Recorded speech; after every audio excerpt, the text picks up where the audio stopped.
అందరికీ నమస్కారాలు. ఈరోజు జ్యోతిరావు పూలే జయంతి అంగరంగ వైభవంగా వాడ వీధి వీధుల్లో జరుపుకోవడం జరుగుతుంది. జ్యోతిరావు పూలే బడుగు బలహీన వర్గాలకు చేసినటువంటి సేవ మర్చిపోలేనిది. అదే కాకుండా విద్య ఉంటేనే మనం ఈ యొక్క దేశంలో బ్రతకగలమనే ఉద్దేశంతో ఆయన విద్యనే ఎక్కువ ఇంపార్టెన్స్ ఇచ్చి బడుగు బలహీన వర్గాలకు విద్యా బుద్ధులు నేర్పించి, అదేవిధంగా వాళ్ళ భార్యకు కూడా చదువు నేర్పించి స్కూల్స్ పూనాలో ఒక స్కూల్ ఏర్పాటు చేయడం జరిగింది. ఆడ నుంచి ఎన్నో ఏరియాలలో కూడా స్కూల్స్ ఏర్పాటు చేసి మంచి ఎడ్యుకేషన్ ఇప్పించడం ఆ రోజుల్లోనే జరిగింది. కాబట్టి ఆయన ఆశయాలు ఎప్పటికీ మరవరాని, ఆయన ఎంత తలుచుకునే తక్కువ. కాబట్టి వారిని మనం దేశంలో మంచి పేరు ప్రతిష్టలు తీసుకొచ్చినట్టు వ్యక్తి. ఇప్పుడు ఆయన చేసినటువంటి సేవలు మరవలేని అని చెప్పి నేను మీ అందరికీ విజ్ఞప్తి చేస్తూ, అదేవిధంగా ఈరోజు బీసీ పొలిటికల్ ఫ్రంట్ ఆఫీస్లో ఈ యొక్క కార్యక్రమం చేయడం చాలా గొప్ప విషయం. దానికి మన చీఫ్ గెస్ట్గా బీసీ పొలిటికల్ ఫ్రంట్ చైర్మన్ రావడం, బాలరాజ్ గౌడు, అదేవిధంగా కన్వీనర్ విజయ్ కుమారు, బైరి శేఖర్ అండ్ ఐలి వెంకన్న, దుర్గయ్య గారు, అమల్ నారాయణ, బడే సాబ్, వీళ్ళందరూ కూడా వచ్చేసి విజయవంతం చేసినందుకు ధన్యవాదాలు చెప్తూ ముగిస్తుంది. మహాత్మా జ్యోతిబావు పూలే 199వ జయంతి సందర్భంగా ఈరోజు చిక్కడపల్లి బీసీ పొలిటికల్ ఫ్రంట్ రాష్ట్ర కార్యాలయంలో ఈ యొక్క కార్యక్రమాన్ని నిర్వహించుకోవడం జరిగింది. ఈ కార్యక్రమానికి ముఖ్య అతిథిగా political front chairman Balagoni Balraj గౌడన్న గారు, అదేవిధంగా వైస్ చైర్మన్ దుర్గన్న గారు, కన్వీనర్లు ఎల్కెటి విజయ్ కుమార్ అన్న, అదేవిధంగా ఐలి వెంకన్న, అదేవిధంగా మా సింగం నాగేష్ అన్న గారు, మా అంబల నారాయణ అన్న గారు, మా నాగభూషణం అన్న, హర్షవర్ధన్ అన్న గారు, అదేవిధంగా బడే సాబ్ గారు, సింగం నాగేష్ గారు తదితరులు పాల్గొనడం జరిగింది. మిత్రులారా, మహాత్మా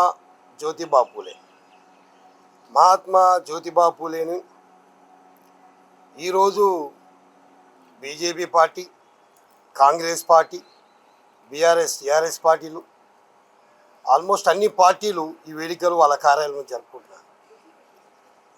అయితే మహాత్మా జ్యోతిబావు పూలే సిద్ధాంతాలు, ఆయన రచనలు, ఆయన పోరాటాలు, ఆయన తీసుకొచ్చినటువంటి ఈ సంఘ సంస్కరణలన్నిటినీ వాళ్ళు ఆమోదిస్తూ ఈయన యొక్క జయంతులు వర్ధంతులు చేయడం జరుగుతుంది.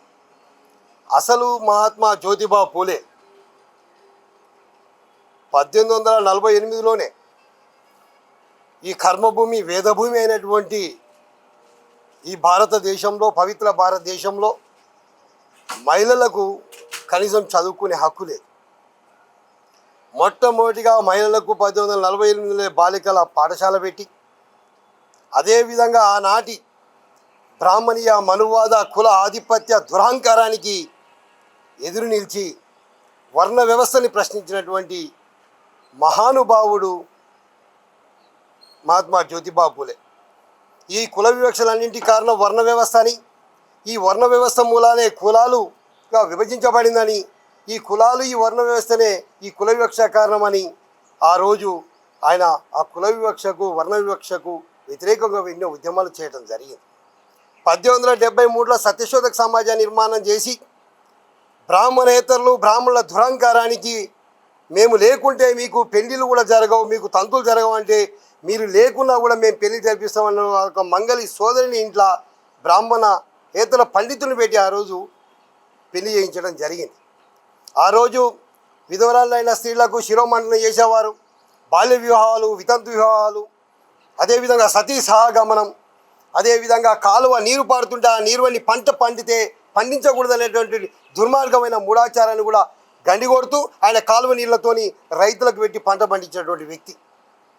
ఒకటి కాదు, ఇవాళ ఎవరైతే శివాజీ మహారాజును ఎత్తుకొని మనం తిరుగుతూ ఉన్నామో, హిందూ సామ్రాట్ శివాజీ మహారాజు యొక్క ఘాటుని, ఆయన యొక్క చనిపోయినటువంటి సమాధిని 1882-84 వరకు కూడా గుర్తించినటువంటి మనువాద బ్రాహ్మణీయ దుర్మార్గ ఆధిపత్య అగ్రవర్ణ సమాజం ఈ భారతీయ సమాజం. ఈ సమాజంలో ఉన్నటువంటి ఈ దుర్మార్గ ఛాందసవాన్ని బద్దలు కొడుతూ మహాత్మా జ్యోతిబా ఫూలే గులాంగిరి సత్యశోధ సమాజం నిర్మాణం చేసి ఎన్నో రచనలు చేయడం జరిగింది. అసలు ఈ యొక్క బానిసత్వానికి మూలాలు ఎక్కడున్నాయని ప్రశ్నించిన ఆయన, ఏ వర్ణ వ్యవస్థలో అయితే బ్రాహ్మణ, క్షత్రియ, వైశ్య, శూద్ర, అతిశూద్ర, ఈ వర్ణ వ్యవస్థలో శూద్రులు సేవకులుగా, బానిసలుగా తరతరాలుగా ఏ విధంగా బానిసలైనరో కూడా చెప్పడం జరిగింది ఆయన రచన. తెలంగాణలో, ఆంధ్రప్రదేశ్లో, ఇవాళ తమిళనాడులో ఒక సాంస్కృతికోద్యమం జరిగింది. బ్రాహ్మణీయ దుర్మార్గాల మీదనే ఆ రోజు రచనలు జరిగినాయి. అక్కడ పెరియార్ రామస్వామి నాయకర్ లాంటి వాళ్ళు సాంస్కృతికోద్యమం నిర్మాణం చేశారు. కేరళలో నారాయణ గురు లాంటి వాళ్ళు సంస్కృతోద్యమం నిర్మాణం చేశారు. కంపల్సరీ ఈ తెలంగాణ రాష్ట్రంలో, ఈ ఆంధ్రప్రదేశ్లో కూడా బీసీల బహుజన రాజ్యాధికారం కోసం రేపొద్దుకి ఒక గొప్ప సాంస్కృతికోద్యమం, ఆ సాంస్కృతికోద్యమానికి ఆధారంగా గులాంగిరి, సత్యశోధక సమాజం లాంటి పుస్తకాలు, బాబాసాహెబ్ అంబేద్కర్ యొక్క కులనిర్మూలన, ఈ యొక్క దుర్మార్గ అరాచకాలు ఏ విధంగా జరిగినాయో అవి ఆధారంగానే తీసుకొని రేపటి రాజ్యాని కోసం, బహుజనులు రాజ్యాధికారం కోసం పోరాటం చేయడం జరుగుతుంది. ఇక్కడ యొక్క మనుషుల యొక్క బానిసత్వాన్ని ఏ విధంగా బయటపడాలంటే ఈ యొక్క మనసుకు వేసిన బానిస సంఖ్యలను తెచ్చడం కోసమే పోరాటం చేయాల్సిన అవసరం ఉంది, చైతన్యం చేయాల్సిన అవసరం ఉంది. ఆయన అందుకే సమాన అవకాశాలు, సమానత్వం కోసం విద్య ద్వారానే చైతన్యం ఉంటుంది, విద్య ద్వారానే చైతన్యం, ఆ విద్య ద్వారా జ్ఞానం, జ్ఞానం ద్వారా చైతన్యం, ఆ చైతన్యం ద్వారా పోరాటం, ఆ పోరాటాల ద్వారా రాజ్యాధికారం, ఆ రాజ్యాధికారం ద్వారా సంపద, సమాన గౌరవం, సామాజిక గుర్తింపు వస్తాయని మహాత్మా జ్యోతిబా ఫూలే గారు చెప్పడం జరిగింది.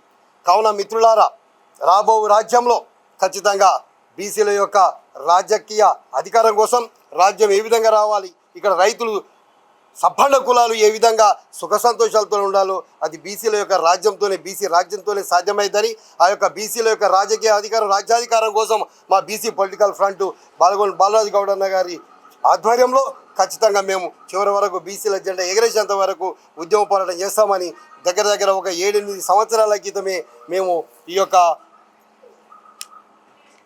మహాత్మా జ్యోతిబా ఫూలే గారి జన్మదిన సందర్భంగా ఆ రోజు నేను ఒక పోయం రాయడం జరిగింది, కవిత. ఖచ్చితంగా ఇది వినిపిస్తుంది చూడండి. ఇది భారతీయ సమాజం మీద మహాత్మా జ్యోతిబా ఫూలే చేసినటువంటి సత్యశోధన, ఆ సత్యశోధన ఒక కవితా పోయంగా రాయడం జరిగింది. యుగ యుగాల వెతుకులాట, తరతరాల తనుకులాట, అనాదిగా అవమానపు పెనుభారం ఈ గుండెలపై, అనాదిగా అవమానపు పెనుభానపు ఈ గుండెలపై, శతాబ్దాల చరిత్రలో శూద్రులుగా చిత్రహింస, శతాబ్దాల చరిత్రలో శూద్రులుగా చిత్రహింస, అనాదిగా అవమానాల అగాధంలో కృంగి కుషించి వంగి నడిచి బానిసలుగా బ్రతుకుమారే. ఎట్లా బానిసలైరని శూద్రులు, ఇగో ఈ విధంగా బానిసలైరు. వంగి నడిచి బానిసలుగా బ్రతుకుమారే. ఎటు తిరిగిన నలుదిక్కుల కులకత్తుల పరికి పొదాలు, కులం అనేది ఎంత దుర్మార్గంగా పనిచేసిన చూడండి. ఎటు తిరిగిన నలుదిక్కుల కులకత్తుల పరికి పొదాలు, పదునైన ఈటలై గుచ్చుతున్నాయి నేస్తమా ఈ శూద్ర దేహాన్ని. ఈ యొక్క చతుర్వర్ణ వ్యవస్థలో 4వ వర్ణంలో పుట్టిన వాళ్ళు ఎంత ఇబ్బంది పడరో చూడండి. ఆర్యవర్ణ త్రైవర్ణిక ఆధిపత్య భావంలో, ఆధ్యాత్మిక బానిసత్వంలో నిన్ను నువ్వు బానిసగా మలుచుకున్న 4వ వర్గం అంటే, అవునండి మేము 4వ వర్గం శూద్రులం అని దున్నపోతులేక గంగిరెద్దుల్లాగా తలూపుకుంటూ మనువాదపు పూజారి పాదాల కాడ పుణ్యం కోసం మోకరిల్లే ఆధ్యాత్మిక బానిసలతో రాదు మన రాజ్యం, రాదు మానరాజ్యం. విశ్వభావన విస్మరించి శూన్యవాదము సృష్టి అని మాయవాదాలను ఎత్తుకెత్తుకొని స్థుతిని సృష్టికర్త కోసమే కానీ విశ్వమానవుడి కోసం కాదని చెప్తాడు మహాత్మా జ్యోతిరావు ఫూలే. వేదాలను బ్రహ్మ కాదు ఆనాటి మానవుడే రాశాడని చెప్పిన మహాత్మా జ్యోతిరావు ఫూలే. ఇది అందరు వినాలి. ఇవాళ జ్యోతిరావు ఫూలే దండేసి దండం పెడుతున్నటువంటి 3 పార్టీలు అధినాయకులు మేధావులు కూడా వినాల్సింది. వేదాలను బ్రహ్మ కాదు ఆనాడు మానవుడే రాశాడు, మన ధర్మాన్ని ప్రశ్నించి వర్ణ వ్యవస్థని కాదన్నాడు మహాత్మా జ్యోతిరావు ఫూలే. వర్ణ ధర్మంతోనే ఈ అసమానతలు ప్రబలాయని, అదే ఈ దోపిడీ వ్యవస్థను పెంచి పోషించిందని పురాణాలలోని నిజాలను వ్యాఖ్యానించి శాస్త్రీయ చారిత్రక అవగాహనతో ఊహాపరమైన జగత్ కోసం కాకుండా నిర్మాణాత్మకమైన సమాజం కోసం పాటుపడమని పోరాటం చేయమన్నాడు. కాబట్టి మా పొలిటికల్ ఫ్రంట్ వేదికగా మేము నిర్మాణాత్మకమైన సమాజం కోసం పోరాటం చేస్తామని తెలియజేస్తూ నాకు ఈ అవకాశం ఇచ్చినటువంటి మా పొలిటికల్ ఫ్రంట్ నిర్వాహకులకు అందరికీ ధన్యవాదాలు తెలియజేస్తా ఉన్నాను. Thank you.